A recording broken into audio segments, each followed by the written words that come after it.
Hi ಎಲ್ರಿಗೂ ನಮಸ್ಕಾರ. ಇವತ್ತು ಏನೋ ಬೆರಕೆ ಸೊಪ್ಪು ಅಂತ ಮಾರಕ್ಕೆ ಬಂದಿದ್ರು ಮನೆ ಹತ್ರ.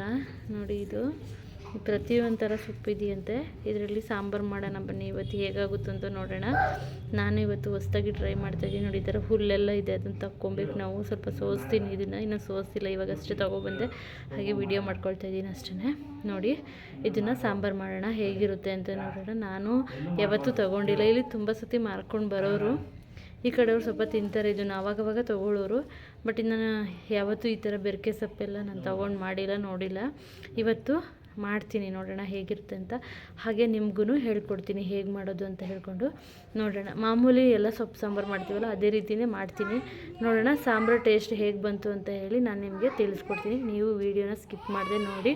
ಇನ್ನು ನಮ್ಮ ಚಾನಲ್ನ ಯಾರು ಸಬ್ಸ್ಕ್ರೈಬ್ ಮಾಡ್ಕೊಳ್ಳದೆ ನೋಡ್ತಿದ್ದೀರಾ, ಪ್ಲೀಸ್ ಸಬ್ಸ್ಕ್ರೈಬ್ ಮಾಡ್ಕೊಳ್ಳಿ. ಹೀಗೆ ಚಾನಲ್ಗೆ ಸಪೋರ್ಟ್ ಮಾಡಿ ಅಂತ ಹೇಳೋಕ್ಕೆ ಇಷ್ಟಪಡ್ತೀನಿ. ಹಾಗೆ ಯಾರಿಗಾದರೂ ಗೊತ್ತಿದ್ದರೆ ಇದರಲ್ಲಿ ಏನೇನು ಸೊಪ್ಪಿದೆ ಅಂತ ಹೇಳ್ಕೊಂಡು ಕಮೆಂಟ್ ಮಾಡಿ. ಇವಾಗ ನೋಡಿ, ಕ್ಲೀನಾಗಿ ಸೊಪ್ಪನ್ನೆಲ್ಲ ತೊಳೆದಿದ್ದೀನಿ. ಚಿಗುರು ಸೊಪ್ಪಾಗಿರೋದ್ರಿಂದ ಇವಾಗ ಮಳೆ ಬರ್ತಾಯಿದೆ ಅಲ್ವಾ, ಹಾಗಾಗಿ ಚೆನ್ನಾಗಿ ಸೊಪ್ಪು ಚಿಗುರಿದೆ. ಎಳೆ ಸೊಪ್ಪು ಬೇಗನೆ ಬೆಂದೋಗುತ್ತೆ.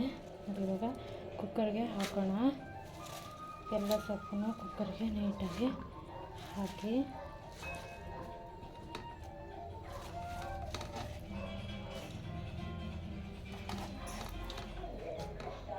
ನೋಡಿ, ಇದಕ್ಕೆ ಇವಾಗ ಒಂದು ಟೊಮೊಟೊ ಹಾಕಿದ್ದೀನಿ. ಇಡೀ ಟೊಮೊಟೊ ಹಾಕ್ಕೊಂಡು ಒಂದು ಬೆಳ್ಳುಳ್ಳಿ ಗೆಡ್ಡೆ, ಇಡೀ ಬೆಳ್ಳುಳ್ಳಿ ಗೆಡ್ಡೆನೂ ಹಾಕ್ಕೊಂಡಿದ್ದೀನಿ. ನೋಡಿ, ಇವಾಗ ಒಂದು 3ರಿಂದ 5 ಹಸಿರು ಮೆಣಸಿನ್ಕಾಯಿ ಹಾಕ್ಕೊಂಡಿದ್ದೀನಿ. 5 ಹಸಿರು ಮೆಣಸಿನ್ಕಾಯಿ ಹಾಕ್ಕೊಂಡಿದ್ದೀನಿ. ಹಸಿರು ಮೆಣಸಿನ್ಕಾಯಿ ಹಾಕಾದ್ಮೇಲೆ ಇದಕ್ಕೆ ಸ್ವಲ್ಪ ಬೇಳೆ ಹಾಕ್ತೀನಿ. ನೋಡಿ, ಜಾಸ್ತಿ ಬೇಳೆ ಹಾಕಬಾರ್ದು, ಜಾಸ್ತಿ ಬೇಳೆ ಹಾಕಿದ್ರೆ ಗೊಜ್ಜು ಥರ ಆಗುತ್ತೆ. ಇದು ನಾನು ಉಪ್ಸಾರು ಮಾಡ್ತಾಯಿರೋದು, ಹಾಗಾಗಿ ಬೇಳೆನ ಸ್ವಲ್ಪನೇ ಹಾಕ್ತಾಯಿದ್ದೀನಿ. ನೋಡಿ, ಇವಾಗ ಒಂದು ಬೌಲಷ್ಟು ಹಾಕಿದ್ದೀನಿ ಅಷ್ಟೇ. ನಾನು ಕೈ ಅಳತೆನಲ್ಲಿ ಹಾಕಿದೆ. ನೋಡಿ, ಇವಾಗ ಇದಕ್ಕೆ ಉಪ್ಪು ಹಾಕ್ತಾಯಿದ್ದೀನಿ. ಉಪ್ಪು ಹಾಕ್ಬಿಟ್ಟು ಇವಾಗ ಒಂದು 3 ವಿಸಲ್ ಹಾಕ್ಸ್ಕೊಳ್ಳೋಣ. ನಿಮ್ಗೆ ಖಾರ ಜಾಸ್ತಿ ಬೇಕಂತಂದರೆ ಇನ್ನೊಂದು ಸ್ವಲ್ಪ ಖಾರ ಮೆಣಸಿನ್ಕಾಯಿನೇ ಹಾಕ್ಕೊಳ್ಳಿ. ನಾನು ಒಣಗಿದ ಮೆಣಸಿನ್ಕಾಯಿ ಒಗ್ಗರಣೆ ಹಾಕೋಣ ಅಂತ ಹೇಳಿ ಸ್ವಲ್ಪ ಕಡಿಮೆನೇ ಮಾಡಿದ್ದೀನಿ. ತುಂಬ ಟೇಸ್ಟಾಗಿ ಬಂದಿತ್ತು ಸಾಂಬಾರು. ನೋಡಿ, ಈಗ ಒಂಚೂರು ಅರಿಶಿನ ಪುಡಿ ಹಾಕ್ತಾಯಿದ್ದೀನಿ. ಬೇಳೆ ಹಾಕಿರೋದ್ರಿಂದ ಬೇಗ ಬೇಯಲಿ ಅಂತ ಹೇಳ್ಕೊಂಡು ಅಷ್ಟೇ. ತುಂಬ ಟೇಸ್ಟಾಗಿ ಬಂದಿತ್ತು ಸಾಂಬಾರು. ನೀರು ಹಾಕಬೇಕಲ್ವ ಇವಾಗ ಸಾಂಬಾರಿಗೆ, ಹಾಗಾಗಿ 3-4 ಲೋಟನೇ ನಾನು ನೀರು ಹಾಕಿದ್ದೀನಿ. ಯಾಕೆ ಉಪ್ಸಾರು ಆಗಿರೋದ್ರಿಂದ ಜಾಸ್ತಿ ನೀರು ಬೇಕು. ಹಾಗಾಗಿ ಈಗ ಒಂದು ಮಿಕ್ಸರ್ ಗ್ರೈಂಡ್ಗೆ 1 ನಿಂಬೆಹಣ್ಣಿನ ಗಾತ್ರದಷ್ಟು ಹುಣಸೆಹಣ್ಣು ಹಾಕ್ಕೊತಿದ್ದೀನಿ. ನೋಡಿ, ಹುಣಸೆಹಣ್ಣು ಒಂದು ಸ್ವಲ್ಪ ಜಾಸ್ತಿ ಹುಳಿ ಇದ್ದಷ್ಟು ಟೇಸ್ಟ್ ಚೆನ್ನಾಗಿ ಕೊಡುತ್ತೆ. ಇದು 1 ಸ್ಪೂನು ಜೀರಿಗೆ ಹಾಕ್ಕೊಂಡೆ, ಮತ್ತು 1 ಇಂಚು ಶುಂಠಿ ಹಾಕಬೇಕು, ಮತ್ತು ಒಂದು ಸ್ವಲ್ಪ ಕಾಡು ಮೆಣಸು ಹಾಕಬೇಕು. ಮತ್ತು ಇಲ್ಲಿ ಬೇಯಕ್ಕೆ ಹಾಕಿರ್ತೀವಲ್ಲ, ಇಡೀ ಬೆಳ್ಳುಳ್ಳಿ ಮತ್ತು ಮೆಣಸಿನ್ಕಾಯಿ, ಟೊಮೊಟೊ ಅದೆಲ್ಲ ತೆಗೆದು ಇದ್ರ ಜೊತೆ ಸೇರಿಸ್ಕೊಂಡು ಇವಾಗ ರುಬ್ಬಬೇಕು ಇದನ್ನು. ಕೆಲವೊಬ್ಬರು ಇಡೀ ಬೆಳ್ಳುಳ್ಳಿ ಹಾಕಿದ್ದೀರಲ್ಲ ಅನ್ಕೋಬೋದು. ನೀವು ಬೆಳ್ಳುಳ್ಳಿನ ಸುಲಿದು ಹಾಕೋದಕ್ಕಿಂತ ಆ ಸಿಪ್ಪೆ ಸಮೇತ ತಿನ್ನೋದ್ರಿಂದ ತುಂಬ ಹೆಲ್ತ್ ಬೆನಿಫಿಟ್ ಇದೆ. ನಾನು ಹಾಗಾಗಿ ಬೆಳ್ಳುಳ್ಳಿನ ಎಲ್ಲದಕ್ಕೂ ಸುಲಿದ್ಬಿಟ್ಟು ಹಾಕಲ್ಲ, ಯಾವುದಕ್ಕೆ ಹಾಕ್ಬೇಕು ಅದಕ್ಕೆ ಮಾತ್ರ ಹಾಕ್ತೀನಿ. ನಾನು ಇಡೀ ಬೆಳ್ಳುಳ್ಳಿ ಯೂಸ್ ಮಾಡೋದೇ, ಅಂದರೆ ಸಿಪ್ಪೆ ಸಮೇತ ಯೂಸ್ ಮಾಡೋದೇ ಹೆಚ್ಚು. ನೋಡಿ, ಇವಾಗ ಅದನ್ನು ರುಬ್ಕೊಂಡು ಇವಾಗ ಎತ್ತಿಟ್ಕೊಂಡು ಬೆಂದಿರೋ ಸೊಪ್ಪನ್ನ ಸ್ವಲ್ಪ ಮಸ್ಕೋಬೇಕು. ಯಾಕೆಂದರೆ ದಪ್ಪ ಇರುತ್ತಲ್ವ ಸೊಪ್ಪು, ನಾನೇನು ಕುಯ್ದಿಲ್ಲ ಸೊಪ್ಪನ್ನ, ನೀವೇ ನೋಡಿರ್ಬೋದು ಆವಾಗಲೇ. ಹಾಗೆಯೇ ಚಿಗುರನ್ನ ಜಿಂಟ್ಬಿಟ್ಟು ಹಾಕಿದ್ದೀನಿ ಅಷ್ಟೇ. ನೋಡಿ, ಇವಾಗ ಸ್ವಲ್ಪ ಮಸಿಯೋಣ. ಸ್ವಲ್ಪ ಅದು ಬೇಳೆ ಮತ್ತು ಸೊಪ್ಪು ಎಲ್ಲ ಕ್ಲೀನಾಗಿ ಸ್ವಲ್ಪ ಪುಡಿ ಆದರೆ ಸಾಂಬಾರಲ್ಲಿ ಟೇಸ್ಟ್ ಸಿಗುತ್ತೆ ಅಂತ ಹೇಳಿ 1-2 ರೌಂಡ್ ಮಸಿತಾ ಇದ್ದೀನಿ.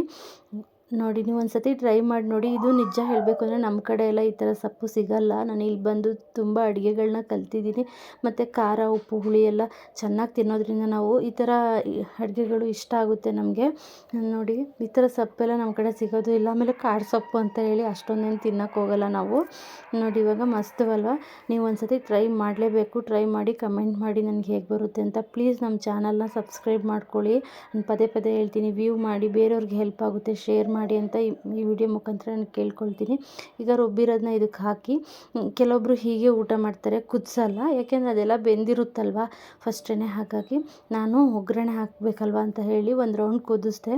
ಸಾಂಬಾರು ಮಾತ್ರ ಸಖತ್ ಟೇಸ್ಟ್ ಇತ್ತು. ಮಾತ್ರ ನಾನು ಮುದ್ದೆ ಮಾಡಿದ್ದೆ, ಮುದ್ದೆ ಜೊತೆ ಅಂತ ಸಖತ್ತಾಗಿತ್ತು. ನಮ್ಮ ಹಸ್ಬೆಂಡ್ ಕೂಡ ತುಂಬ ಚೆನ್ನಾಗಿ ಊಟ ಮಾಡಿದ್ರು. ನೀವು ಒಂದು ಸತಿ ಟ್ರೈ ಮಾಡಿ ನೋಡಿ. ಇದೇನು ಸಾಂಬಾರೇನು ಕಾಯಿ ಹಾಕಿಲ್ಲ, ಏನಿಲ್ಲಲ್ಲ, ಏನು ಸ್ಮೆಲ್ ಏನು ಬರಲ್ಲ. ನೀವು 2 ದಿನ ಕೂಡ ಇಟ್ಕೊಂಡು ಕೂಡ ತಿನ್ಬೋದು. ನೋಡಿ, ತಿಳಿ ಇದೆ ಇದ್ರದ್ದು. ಫಸ್ಟೇ ಉಪ್ಪು ನೀರಲ್ಲಿ ಬೇಯಿಸಿರೋದನ್ನ ತಿಳಿನ ಚಿಕ್ಕ ಮಕ್ಳಿಗೆ 6 ತಿಂಗಳು ಮಕ್ಳಿಗೆಲ್ಲ ಅನ್ನ ತಿನ್ನಿಸ್ತೀವಲ್ಲ, ಅವರಿಗೆ ಅನ್ನದ ಜೊತೆ ಬಿಸಿ ಅನ್ನದ ಜೊತೆ ತುಪ್ಪ ಹಾಕಿ ತಿನ್ನಿಸಿದ್ರೆ ಸಖತ್ತು ಒಳ್ಳೆಯದು. ನೀವು ಈ ಥರ ಸೊಪ್ಪು ಸಾಂಬಾರೆಲ್ಲ ಮಾಡಿದಾಗ ಬಿಸಿ ಅನ್ನಕ್ಕೆ ಅನ್ನನ ಸ್ವಲ್ಪ ಮೆತ್ತಗೆ ಮಾಡಿಕೊಂಡು ಅನ್ನನ ಆ ಲೋಟದಿಂದ ಅರ್ದ್ಬಿಟ್ಟು ಈ ಥರ ತಿಳಿ ನೀರನ್ನ ಹಾಕಿ ಅದಕ್ಕೆ ತುಪ್ಪ ಹಾಕಿ ತಿನ್ನಿಸಿ ನೋಡಿ ಮಕ್ಕಳು ಎಷ್ಟು ಚೆನ್ನಾಗಿ ಗ್ರೋತ್ ಆಗ್ತಾರೆ ಅಂತ ಹೇಳ್ಕೊಂಡು. ನೋಡಿ ಇವಾಗ ಒಂದು ಪಾತ್ರೆ ಇಟ್ಬಿಟ್ಟು ಅದಕ್ಕೆ ನಾನು ಸಾಸಿವೆ ಮತ್ತು ಕರಿಬೇವು, ಹಸಿರು ಮೆಣಸಿನ್ಕಾಯಿ ಹಾಕ್ಬಿಟ್ಟು ಒಗ್ಗರಣೆ ಹಾಕಿದೆ. ಬೆಳ್ಳುಳ್ಳಿನೂ ಹಾಕಿದ್ದೀನಿ ನೋಡಿ. ಇವಾಗ ಒಗ್ಗರಣೆಗೆ ನಂಗೆ ಬೆಳ್ಳುಳ್ಳಿ ಇದ್ದರೆ ಸಬ್ಸಾರಲ್ಲಿ ಟೇಸ್ಟು ಚೆನ್ನಾಗಿರುತ್ತೆ ಅಂತ ಅನಿಸುತ್ತೆ. ಕೆಲವೊಬ್ಬರು ಬೆಳ್ಳುಳ್ಳಿನ ಜಾಸ್ತಿ ಯೂಸ್ ಮಾಡೋದು, ನಾನು ಬೆಳ್ಳುಳ್ಳಿ ಜಾಸ್ತಿ ಯೂಸ್ ಮಾಡ್ತೀನಿ. ಮತ್ತು ಸಬ್ಸಾರಿಗೆಲ್ಲ ಒಗ್ಗರಣೆಗೆ ಬೆಳ್ಳುಳ್ಳಿ ಇರಲೇಬೇಕು, ಅದ್ರ ಸ್ಮೆಲ್ ಅಂದ್ರೇ ನಂಗೆ ತುಂಬ ಇಷ್ಟ. ಹಾಗಾಗಿ ನೋಡಿ ಇವಾಗ ಅದು ಹಾಕ್ಬಿಟ್ನಲ್ಲ, ಫುಲ್ಲು ಹೊಗೆ ಬಂದುಬಿಡ್ತು ನೋಡಿ. ಒಗ್ಗರಣೆ ಹಾಕಾದ್ಮೇಲೆ ಒಂದು ಕುದಿ ಬರಿಸ್ದೆ ನೋಡಿ, ಎಷ್ಟು ಚೆನ್ನಾಗಿ ಕುದಿ ಬರ್ತಿದೆ. ಘಮ ಘಮ ಅಂತ ಫ್ಲೇವರ್ ಎಷ್ಟು ಚೆನ್ನಾಗಿದೆ ಗೊತ್ತಾ, ಖುಷಿ ಅನಿಸ್ಬಿಡ್ತು ನೋಡಿ. ನಾನು ಯಾವತ್ತೂ ಟ್ರೈ ಮಾಡಿರಲಿಲ್ಲ, ನಿಜ ಚೆನ್ನಾಗಿತ್ತು ಅನಿಸ್ತು. ಅದ್ರ ಜೊತೆ ಮಾವಿನಕಾಯಿ ಉಪ್ಪಿನಕಾಯಿ ಇತ್ತು, ಮುದ್ದೆ ಮಾಡಿದ್ದೆ. ಆ್ಯಕ್ಚುಲಿ ನಂಗೆ ಮುದ್ದೆ ಮಾಡೋಕ್ಕೆ ಬರ್ತಿರ್ಲಿಲ್ಲ, ಇಲ್ಲಿಗೆ ಬಂದಮೇಲೆ ಕಲ್ತಿದ್ದೀನಿ. ಸಖತ್ತಾಗಿ ಮುದ್ದೆನೂ ತುಂಬ ಟೇಸ್ಟಾಗಿತ್ತು. ಬೆಣ್ಣೆ ಹಾಕ್ಬಿಟ್ಟು ಮುದ್ದೆ ಮಾಡಿದ್ದೆ, ತುಂಬ ಟೇಸ್ಟಾಗಿತ್ತು. ಸಾಂಬಾರು ಕೂಡ ಅಷ್ಟೇ ಟೇಸ್ಟಾಗಿ ಬಂದಿತ್ತು.